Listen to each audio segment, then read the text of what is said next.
with the defeat of TLoZ in tow, let's see what our reward is. Hopefully it's something good. But anywho, welcome back to Let's Play Twilight Princess for the Nintendo GameCube Minimalist run. Last time, we beat TLoZ, or TLoZ, whichever you may prefer. And today, well, I've pretty much already said it. It's a big ol' whatchamacallit. Mirror chamber. That looks rather interesting. Ooh. Well then, looks like we got another one of these things to deal with. Yay. Trying to ruin the moment for me.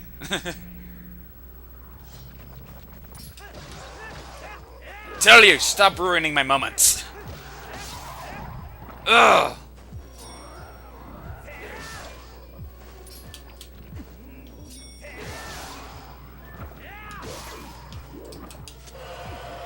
Oh wait, there's another one? I guess I didn't see the lone wolf. Yep, he's way over there for some reason. Get out of here. Let's make this easier on ourselves by turning into a wolf. Early Flitigans. What the? What is that? Huh.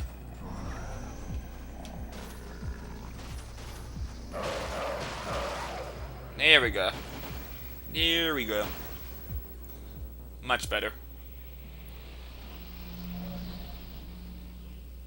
Alrighty, let's see what's up then. Ruining the moment for me. Thanks, Twilight creature things. But ruined moments aside, let's climb up this thing and see what's up. Wow, that was close.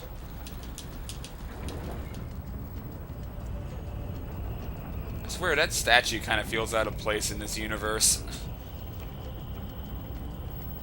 Not going to lie on that account.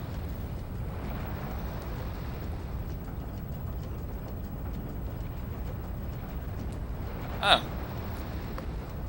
That looks like a thing. A very important thing.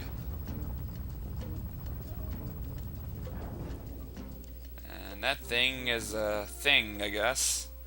So what's going on?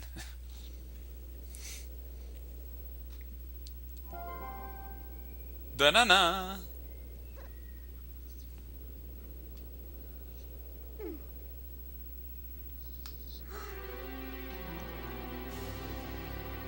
That doesn't look good.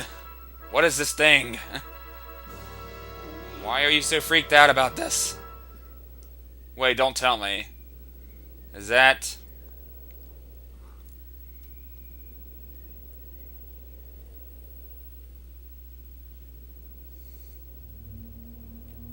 Oh, hey. I didn't know you were stalking me.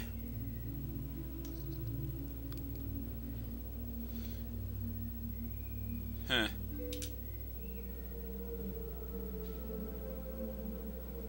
Alrighty. Lay it on me. I've been told that these are supposedly the same sages that were in Ocarina of Time, but it's hard to say because they look nothing of the sorts. They got the crest emblems, but I don't know. Them changing form makes as much sense as the geography of Hyrule changing every game, so...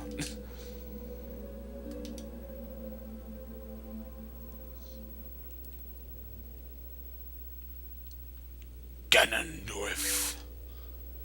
Aha! So he is in this game. Sadly, though, this is the last game he's in. I don't know, I guess Nintendo kind of denied him existence afterwards. And before somebody corrects me and says, oh, he's in Link Between Worlds! No, he's not. They freaking tarnish his image in that game.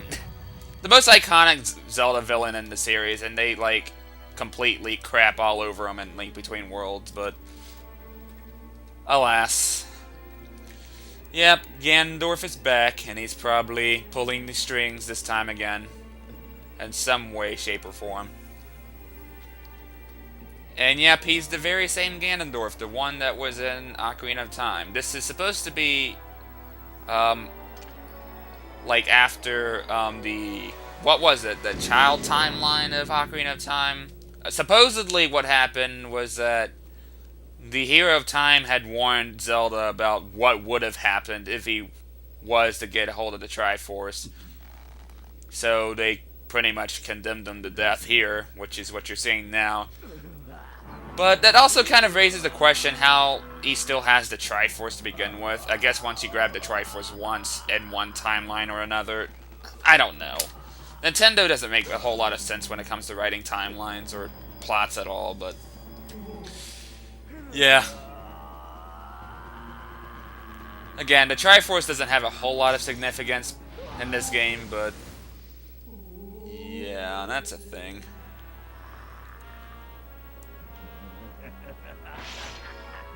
Just thought I'd spill that little bit of info there. You can thank Hylar Historia for that.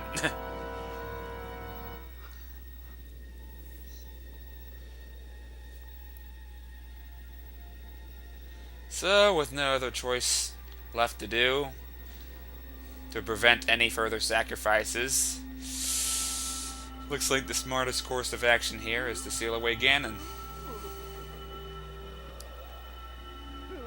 And to the Twilight Realm.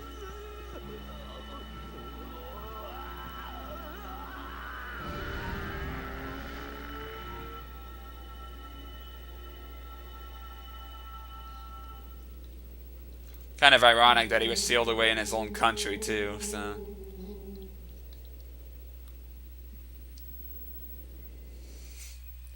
Yep, indeed, that is very sad. Very sad indeed. And that right there is the monument of the sage that did get himself killed.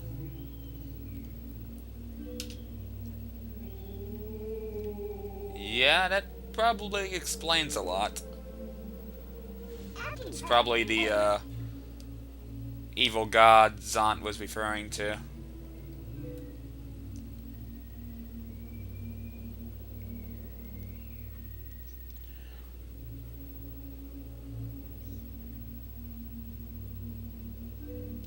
Yeah.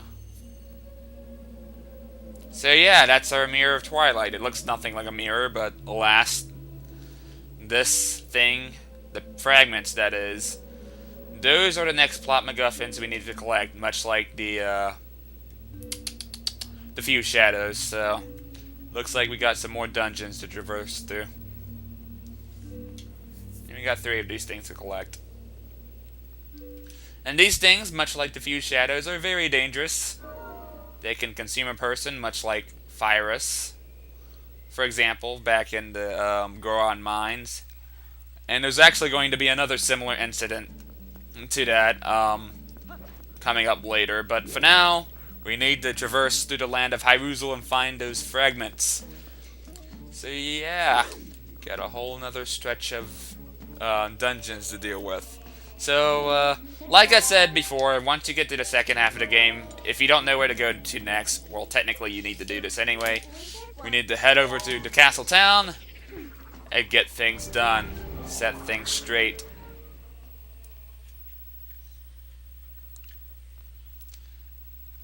So yeah, we need to find out where this next agent of justice is, so we can find the next dungeon. And I know, it's so tempting to like go through this game and just side quest the crap out of it, but again, I only have so much summer left, and that'd be breaking the whole minimalistic rules thing that I have going on, you know. I'd break my minimalistic rules, and I can't go by that. But again, like I've said before, beating on a dead horse. If Twilight Princess HD ever happens, I will most definitely revisit Twilight Princess and 100% it if I can. Again, I've never actually 100%ed this game, but if HD does come out, and I'm pretty sure it will, if Wind Waker HD happened, then I'm pretty sure they'll move right on to Twilight Princess as well. then I'll most likely do that. But I need to find myself an HD capture device first before I jump to conclusions.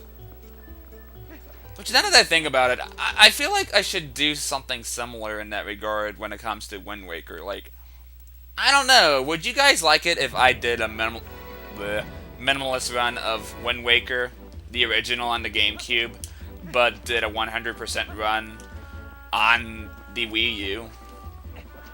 I feel like that would create some interesting diversity on the channel, so people could witness the faces of both games, but in a completely different fashion.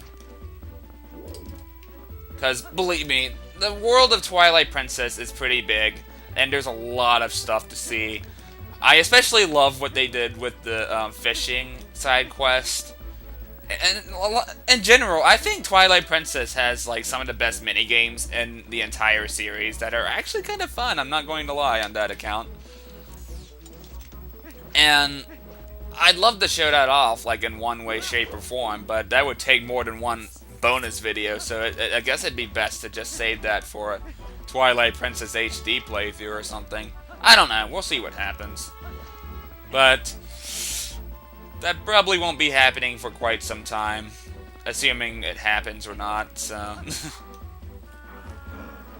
But alas, my friends, it's time to learn the last sword skill we need. Because every other one after this one is optional. And we need these skills in particular to beat a mini-boss, so... That's pretty much the reason why I'm doing all of these sword skill side quests here, because I need, like, the first 4 skills in order to beat a mini-boss coming up.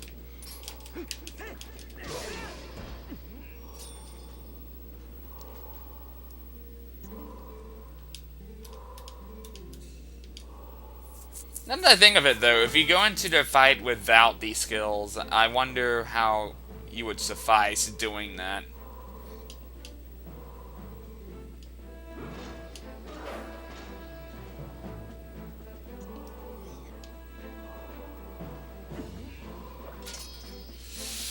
So yeah, since we're not going to be seeing this guy again,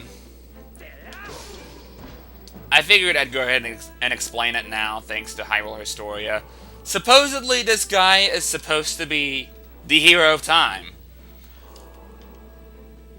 It's been rumored that when Link was finding his friend Navi back in Majora's Mask and resumed his search after the events of Majora's Mask, he wandered around so much in the Lost Woods that he became a Stalfos. Which I guess makes sense, because if you paid attention to your Ocarina of Time lore, if an adult wanders around in Lost Woods for way too long, he or she becomes a Stalfos and is doomed to a life of turmoil.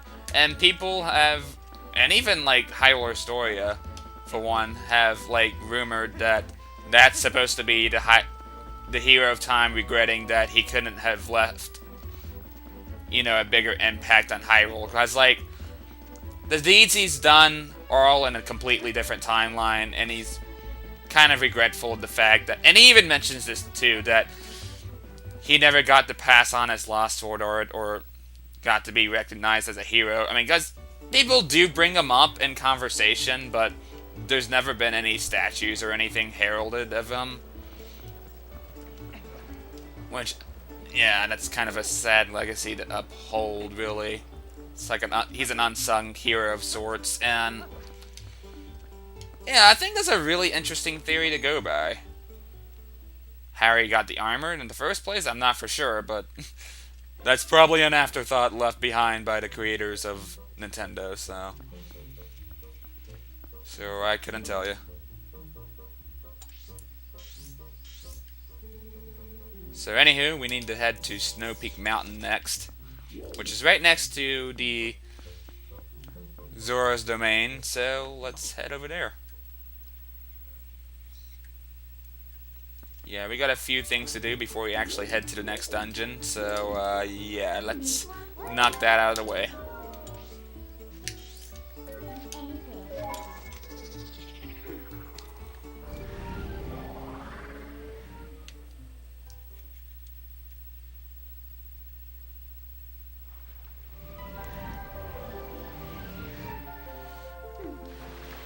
I feel like that this episode in particular has been nothing more than just talking about the high roller story. I swear, man, that stuff is really worth the money. Like, I don't actually own a physical copy of it. I only have the one that you have from getting the Wind Waker HD bundle, so it's downloaded on my Wii U. But man, that stuff is definitely worth your time. I would take the time.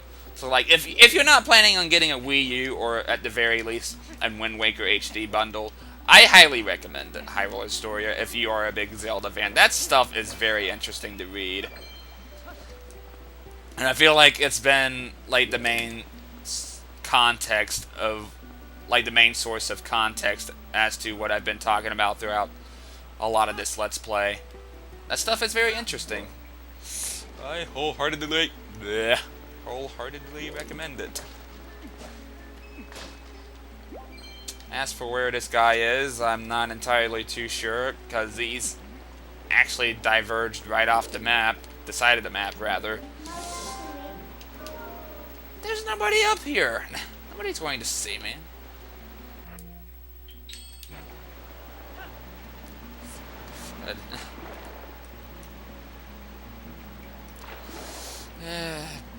Feeling a little bit too word trippy today. I don't exactly get what's up with that, but alas, I can't do a thing about it. It's just the way I am.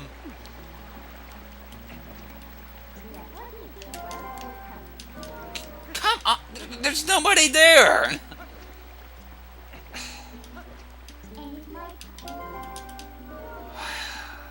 Fine. I'll go over here. Turd.